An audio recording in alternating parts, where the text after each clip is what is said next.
at the numbers involved and the fact that we are going to become a minority in our own country before 2050, well before 2050 for the younger people, that I term to be genocide.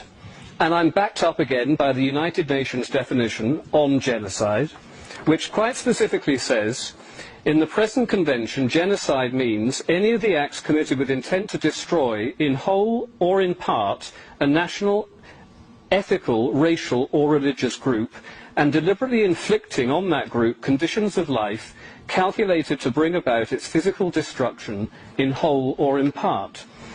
Now, go to any city centre, which is inundated with the third world. You will not see any white people in Tower Hamlets. You won't see white people in all parts of Luton, parts of Leicester, all across the country, because they have been driven out. They have lost their right to exist as a culture and a race in their own country.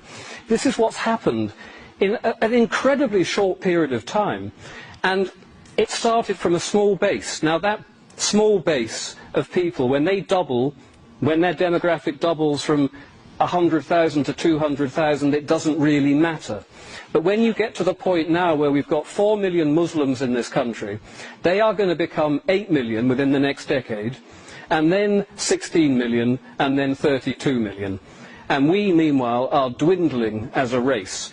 Our government is against us, our media is against us, we are losing a racial war, we are losing a cultural war, and we've lost, essentially, today, because we're standing up now trying to do something about it, but we are not helped by our own people who are running our government and running our country and running our education and running our media and running our councils. They are intent on seeing us reduced to a small, servile race of people.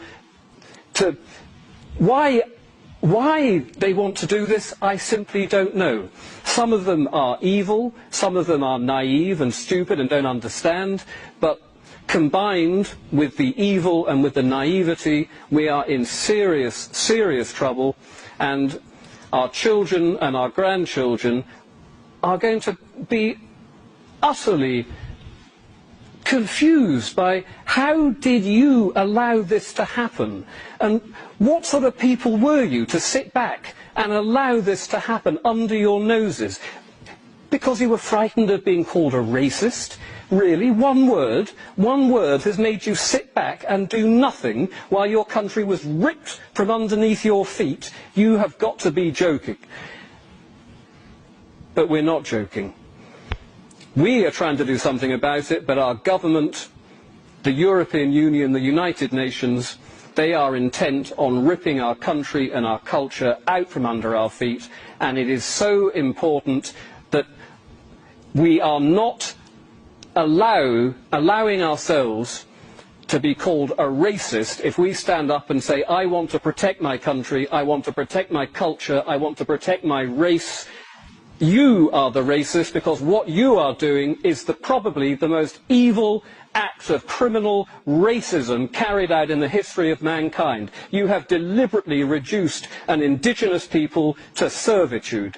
They are the racists. The left liberals are the racists. We are decent, proud patriots, and we should be very proud of ourselves, and we've got to keep fighting this until we win. Thank you very much.